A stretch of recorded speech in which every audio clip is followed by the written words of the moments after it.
शास्त्रों और पुराणों में बताया गया है कि मनुष्य धरती पर रहकर जो भी अच्छे या बुरे कर्म करते हैं, उन सभी कर्मों का लेखा जोखा मृत्यु के बाद होता है और उसके अनुसार सजा और पुनर्जन्म मिलता है।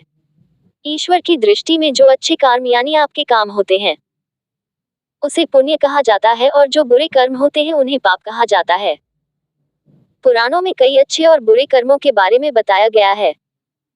गरुड़ पुराण और कठोपनिषद में तो ये भी बताया गया है कि मनुष्य को अपने पाप कर्मों के कारण मृत्यु के बाद अलग अलग तरह के पापों के लिए कौन कौन सी अलग सजाएं दी जाती हैं।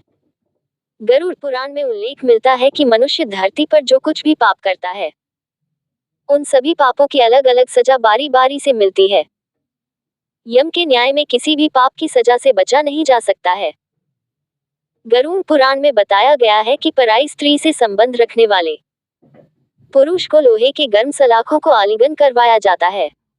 जो पुरुष अपने गोत्र की स्त्री से संबंध बनाता है, उसे नर्क की यातना भोगकर लकड़बग्घा अथवा शाही के रूप में जन्म लेना पड़ता है। कुंवारी अथवा अल्पायु कन्या से संबंध बनाने वाले को नर्क की घोर यातना सहने के बाद अजगर योनि में आकर जन्म लेना पड़ता है।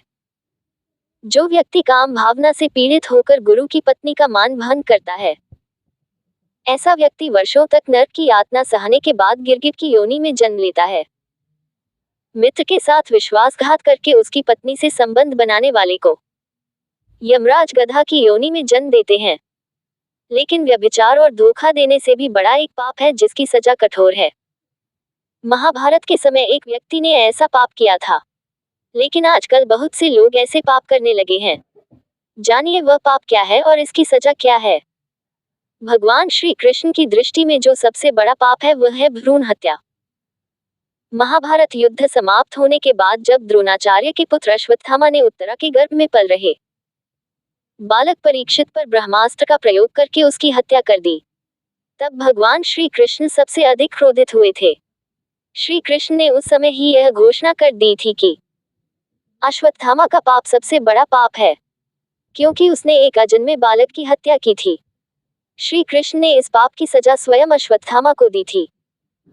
श्री कृष्ण ने अश्वत्थामा के सिर पर लगा चिंतामणि रत्न छीन लिया और शाप दिया कि तुमने जन्म तो देखा है, लेकिन मृत्यु को नहीं देख पाओगे, यानी जब तक सृष्टि रहेगी तुम धरती पर जीवित रहोगे और कष्ट प्राप्त करोगे।